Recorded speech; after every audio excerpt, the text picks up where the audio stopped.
If you're a creator who still feels awkward and stiff the moment the camera turns on, and you're so sick and tired of re-recording the takes just because you don't really sound or feel like yourself, I have some simple 5-minute practices that you can start using today to instantly feel more confident. It's the exact routine I've used on myself and on others to start loosening up the moment you turn on the camera and push through the nerve and sound more naturally charismatic and more like you. And most people actually skip the most important part of this process, which is why they never really see the results. So if you want to learn how to speak on camera, you should try out this 5-step method that I'm about to share with you now. Let's get into it. The first step is how to start. If you've never talked to a camera before, or if you just really find it difficult, like I did, the first step in this has nothing to do with sitting in front of a big camera. The first step is actually staying on your phone and utilizing Snapchat. Because Snapchat has all of your friends, well, it can have all of your friends and all of your family, and you can send your videos to individual people. And one of the smart ways of doing this is actually to talk to a friend or family member that you know is willing to have like video Snapchats, seances with you, if you can call it that. But you know, you team up with a buddy and you say, hey, I really want to learn how to talk on camera. Could we like be buddies? And your friend is probably going to be like, of course I will. And then you're going to start talking to the camera every day, sitting there, sending your friend like something that happened today. Every day you're gonna like pick up your phone and you're gonna be like, Christina, my friend, what am I going to tell her? And you're gonna tell her something about the traffic, or something about the kids, or something about somebody in your family, or you watched a TV show, who cares? Then you're gonna pick up your phone and you're gonna, in the safe space of your own home or your car or any places like that where you get to be on your own, alone, with nobody looking at you while you do it. At first, the very first video that you send to a friend is going to be, hey, Christina, let's say that's your friend going to be like, hey, Christina, I thought of you today because I drove past this commercial for some perfume that I know that you wanted for Christmas or something. Who cares? I saw this really funny thing and I realized that it's like so you, and I knew that you'd like laugh, and then you tell the story and you send that to your friend and you just do that on day one. And she's going to respond to you. That's one way of doing it. Another way of doing it is to start to go and collect some sort of story or like funny thing that you know that some of your friends and family would find funny. Could probably be something that you did. If they know that you're such a clumsy person, you trip over something and then you like spilled milk all over the place and your cat started like drinking up all the milk, you could be like, oh my God, what's happening here? Just picking up your phone, being sick of all of the milk all over the place, but you know, picking up your phone and being like, oh my God. So I was like picking up the milk and blah, and then you tell the story and you send it to a few people, safe people, not people who judge you. I don't hope you have anyone in your Snapchat that like judges you, but don't send it to them. Send it to friends and family who would be like, ha ha ha, that's so fun. Oh no, sucks to be you. You have to dry all of the milk and like your cat is wet now and stuff like that. Try and send it to all of those people and you can figure out who responds by text and who responds by video. And the ones responding by video are probably the people you should lean towards and be like, that could be your mother or that could be your best friend. And you actually start implementing this practice in your day-to-day. And once in a while, it doesn't always have to be a funny story. It could just be something, you know, hey, best friend, I was just thinking about you. Like, what you're doing? Do you have like time to catch up later? I was just thinking about you. Something like that. The way I did it, I just started talking to people on Snapchat. And I really got some practice in. At some point, you're going to start feeling confident in just snapping with your friends and family, and your partner's going to be like, what are you doing? And you're going to be like, stay out of my space, dude. I'm talking to my mum, leave me alone. My boyfriend found that really weird that I was like Snapchatting, if you call it that, with my friends and family, because he doesn't do that. He doesn't feel comfortable on camera, and that's fine. That's completely fine. That's not for him. But At some point, you start feeling more confident in doing that one-to-one correspondence. And at some point, you're going to get like a snap back from your mum or from whoever. Let's just say it's your best friend. You're going to get a snap back on something you sent them, and you're going to be in public. And you're going to need to answer them in public. And I want you to force yourself to do it by video. Just take it up, zoom in with your eyes, just zoom in, lock in on the camera, and just with the phone. You don't wear a camera. Zoom in, log in on your phone. God damn it, log in on your phone. Not that hard to say. You log in and let's say you're out on a walk and you pass somebody and you keep talking. And it may take a few tries to do that because it feels instantly so much more awkward the moment somebody sees you. One of the things that I hate the most is when I'm sitting here recording. My neighbor's right there. She can look right in the window. She doesn't, but they've seen me recording many times. One day she was like, "What are you doing?" I was like, "I don't want to explain this to you." But I did. And she was like, "Oh, okay." And that's where you find out nobody really cares, actually. And if they do, they care somewhere else. But it may take a few tries to actually get that video through and do it in public. But you're going to realize at some point that no one actually cares. They look at you and they're like, "Oh, she's filming." And they go on with their day. I think this step is important because this step also teaches you something else that you're going to use in your journey on learning to speak on camera, which is storytelling.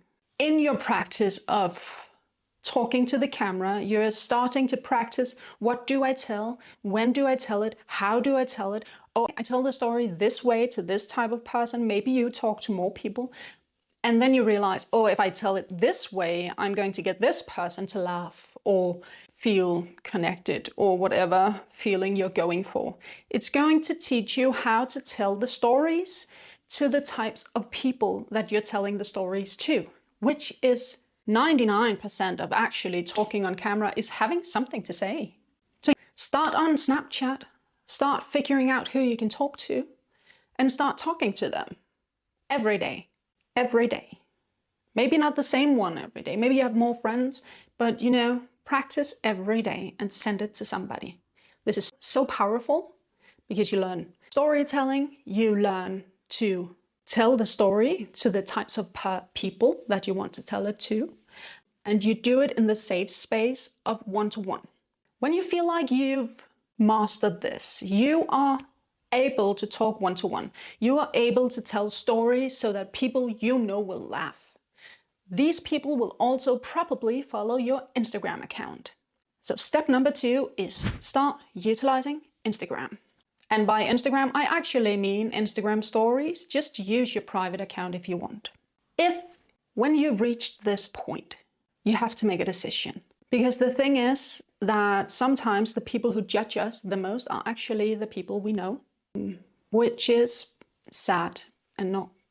It just makes me sad that people would judge you, that you know, but it just is the way it is. So at this point, you have a decision to make. Do you feel like your friends and family, or maybe the ones you know from high school and stuff like that, and people like that, judge you and they follow your Instagram account, and you don't feel comfortable that that old friend from high school sees this? You should probably not use your own private Instagram account. You should probably, if that's the way you feel, would just be so cringe, because it is cringe. Trying to learn something new and trying to make videos online is some sort of cringe. I don't think it's cringe, and it isn't cringe for people who don't know you, but it feels, the cringe is inwards. It's inside of you and it just feels awkward and it feels cringe, and you're like, what do I even have to share with the world? So if you think it's too cringe to share it with people you know, I would create a new Instagram account. I would call it something completely different, and I would block my mom, my dad, my siblings, my boyfriend, my boyfriend's friends, my boyfriend's family, all of the people that you know, my coworkers, all of the people that you know would probably follow you. Block them. Because if you don't want them to see it, you need to block them, because or else they will. At some point it's going to come up as a suggested profile, going to be like, hey, do you follow Sina? Even though that's my name. Even though it's not called your name, you could call it account. It's still going to come up with like some sort of like, do you know this person? And then they're going to click in, maybe see your stories, see your reels, and be like, oh, what is she doing? Follow. And you don't want that. You want this. If you don't want the cringy, just let people you know see it. If that is too much of a barrier for you, it was for me, then you create a new account. I even blocked my boyfriend. He knew it, but I did it. One of the positive things about using your own Instagram, your own private Instagram account that you usually use, is that you get so much more engagement over here. You actually get people to engage with you, like comment, be like, haha, that's funny. And that's sort of why we do it, because we want people to see and we want people to engage and all of those things. We don't just want to talk into the galaxy and like nobody responds. We want some people to engage. And you're not going to get that at first by creating a channel where no one is following you. But you are going to get a lot of followers at some point during this journey if you keep going. And you're going to get some followers that are genuinely interested in your content and not just your mom and dad. But it's going to take a while. It just is. With Instagram, don't make 20 posts or 20 stories and be like, why is nobody following me? Would you follow you? It's always a question you could ask. And that's why you find out. No, I probably wouldn't yet, but I'm going to keep going and it's going to be great. So if you want the dopamine kick by getting some response, you should use your own private one. The thing to remember here is that we're practicing. We're practicing. We don't necessarily need people to follow us. We don't necessarily need anything with this account. You're just creating an account and you're telling some stories on Instagram stories. And one of the good things about that is the moment you start getting some like followers, you can see what works and what doesn't work. But the good thing about that is it's only there for 24 hours. I used my own to tell stories that about my life, and you know, I tripped over this and ha ha ha, and then I'm like, I'm messy, look at this. And I started telling those stories. I started telling them small stories, and like it was for my family and friends, and they followed along. And when I started getting more serious, I stepped over, I created a new account, and I started talking about something else.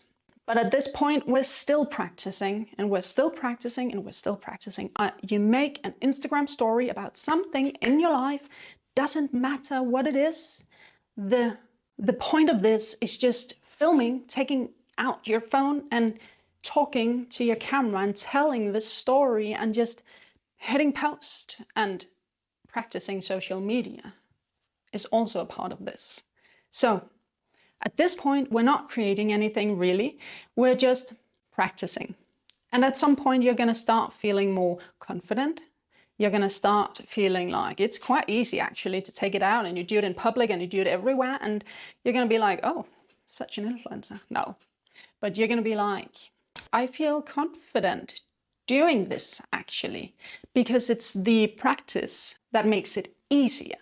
And when you reach that point, you go on to step number 3, which is to make a jump to creating Instagram Reels, or skip the Reels and go directly to TikTok. It depends on who you are, I think. At this point, you've started to get really good at telling the stories. You've started to really understand like Instagram stories or like TikTok stories. I don't really think stories on TikTok is really actually a thing, but it could be. You've started to understand the art of storytelling, which is so important for you to like create content and talk on camera. At this point, you're going to start creating Instagram Reels or TikToks. Your decision. The positive part about Instagram is that in the long run, it's easier to make money on Instagram than TikTok.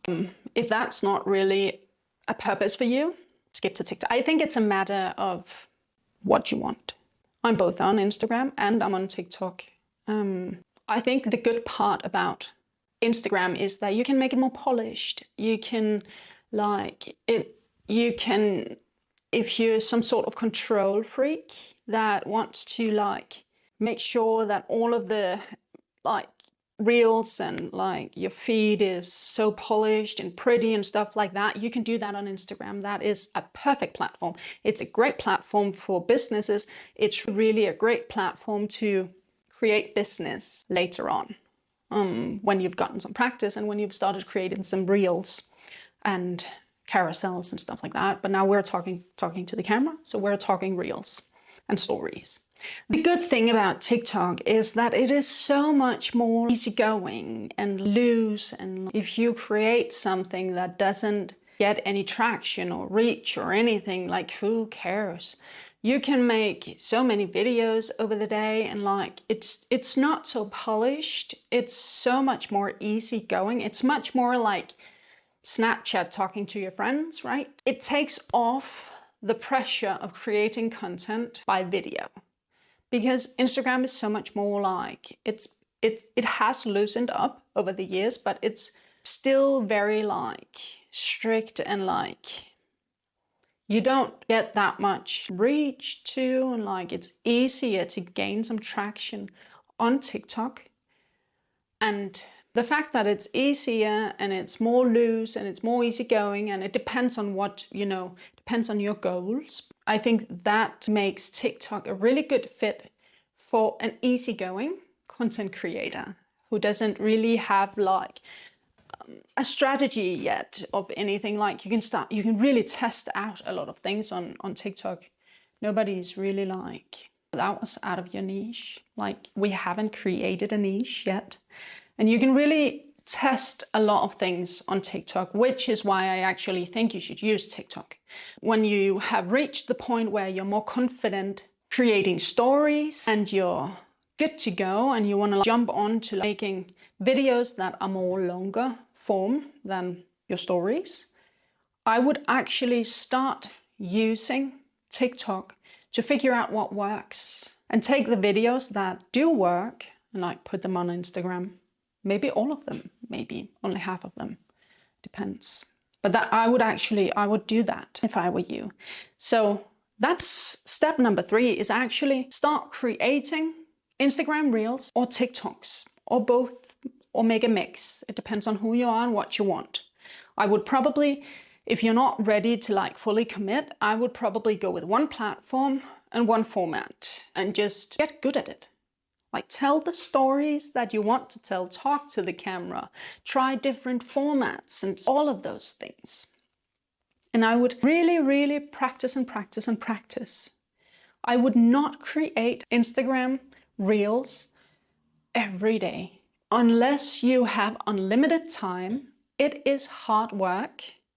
Just practice within the amount of time that you have. If that's once a week, great. If that's every day, then great. But for the working people, it's probably not every day unless you have a strategy. Which leads us to step number 4, which is the step where you start getting more strategic. Let's say you've used TikTok. You've done that for 6 months. You've created, let's just say, 100 videos of like varying character, varying topics, stuff like that. All sorts of things that you like and you think is funny, or whatever kind of content that you want to create. I don't know, but you've created 100 videos. You have seen what really takes off. What do people connect with? What do people comment on and stuff like that? What works for me? Because what works for you is not necessarily the same that works for me or for somebody else. So you have now some data that you can start being strategic with.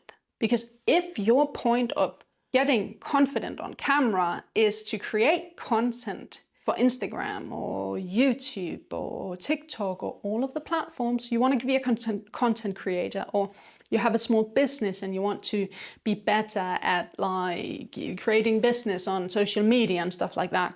If those are your goals, now is the time to get more strategic. And you're going to use the data that you have to figure out what your strategy is. And if you want to learn how to create a strategy for your Instagram or your TikTok, or like generally, your business, you should watch the video that I have in my description, where I take you through like a thorough walkthrough of how to actually create a strategy.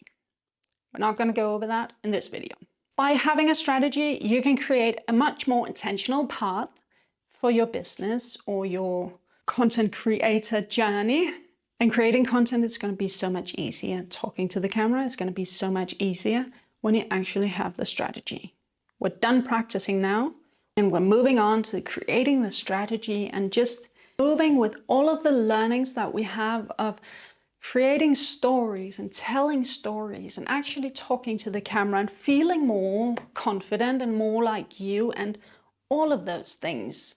We're gonna go do that now and just keep going from here, which is bringing me to step number 5, which is the most important part of this whole journey. Actually, 2 very important part of this whole journey, which is, it's the part that a lot of people actually skip.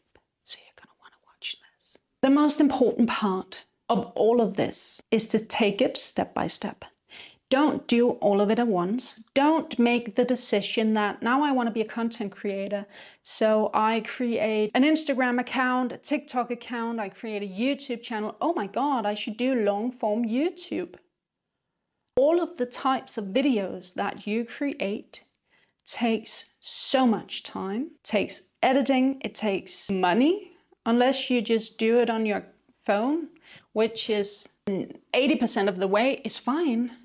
It's just fine, depending on like the type of content that you want to create. But being serious about this journey is taking it step by step, not doing all of it at once. So start with the Snapchat, start talking to your friends and family, move on to the Instagram stories, maybe step by step start making some reels. When you feel more confident and you feel like more naturally flowing, and this is so much more me talking to the camera without getting interrupted by kids and husbands and stuff like that. One husband at the time.